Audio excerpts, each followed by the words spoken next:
लोकसभेत सरकारकडून सार्वजनिक परीक्षा सुधारणा विधेयक सादर मंत्री जितेंद्र सिंह यांनी विधेयक मांडलं तर आज विधेयकावरती चर्चा होणार। सकाळी 9:30 वाजता एनडीएच्या सर्व खासदारांची महत्त्वाची बैठक पार पडेल। बैठकीमध्ये पंतप्रधान नरेंद्र मोदी खासदारांना करतील संबोधित। संसदेतील बालयोगी सभागृहामध्ये बैठक पार पडेल। एनडीएच्या बैठकीमध्ये टीएमसीमधील बंडखोर असलेल्या खासदार उपस्थित राहणार, तर बंडखोर खासदारांना एनडीएच्या बैठकीचं निमंत्रण मिळालंय। एनसीपीआयच्या विलीनीकरणाला मान्यता देण्याची फुटीर गटाची ओम बिर्लांकडे मागणी। तर जंतर मंतरवरील आंदोलकांवरील गुन्हे आज मागे घेतले जाणार। दिल्ली पोलिसांकडून गुन्हे मागे घेण्याचं आश्वासन। सीजेपीचे मुख्य प्रवक्ते सौरव दास यांचीही माहिती। नीट यूजी या गैरव्यवहारातील आंदोलनामध्ये सहभागी विद्यार्थ्यांवरील सर्व एफआयआर आणि तक्रारी मागे घेण्याचे बिहार सरकारचे आदेश। अटक किंवा ताब्यात घेतलेल्या विद्यार्थ्यांची सुटका करण्याचे देखील निर्देश।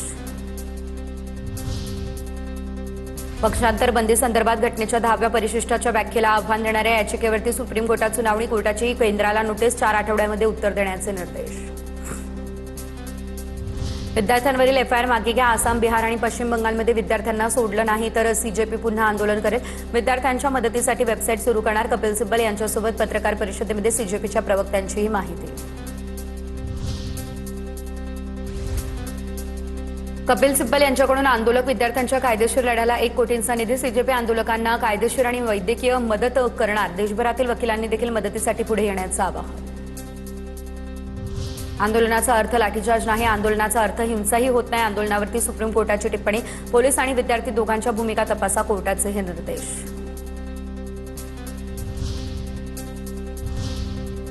पुढे बघूयात टॉप 9 राजकीय बातम्या।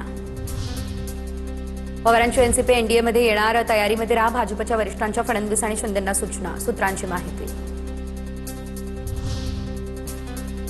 पवारांची एनसीपी एनडीएमध्ये सामील होण्याच्या चर्चांना उधाण। खासदार सुप्रिया सुळेंकडून दिल्लीत अमित शहा यांची घेण्यात आली भेट।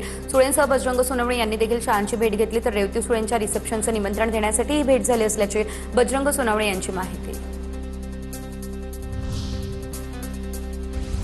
दादांच्या राष्ट्रवादीचे नेते सुनील तटकरेंनी घेतली केंद्रीय गृहमंत्री अमित शहा यांची भेट। सदिच्छा भेट घेतली, विविध विषयांवरती चर्चा झाली। तटकरेंची ट्विट करत माहिती।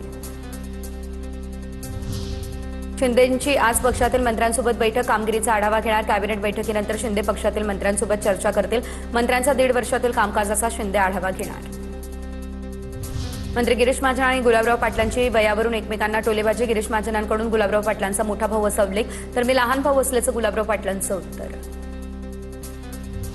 ठाणे पालिकेमध्ये पुन्हा शिंदेंची शिवसेना विरुद्ध भाजप वाद चव्हाट्यावर। उद्घाटनाला न बोलावल्यानं उपमहापौर आणि भाजप नगरसेवक नाराज। प्रशासनानं पुन्हा उद्घाटन करण्याची उपमहापौरांची मागणी। उपमहापौरांचं आयुक्तांना पत्र।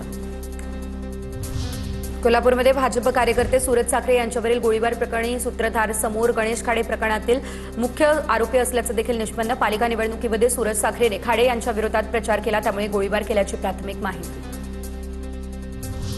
भेटू न दिल्यानं भाजप कार्यकर्त्यांकडून मंत्री जयकुमार गोरे यांच्यासमोरच नाराजी व्यक्त। 35 वर्ष पक्षाचं काम करतो, मंत्री म्हणून तुम्हाला भेटायचं नाही का? प्रदेश कार्यकारिणी सदस्य अनिल काळेंचा गोरेंना सवाल।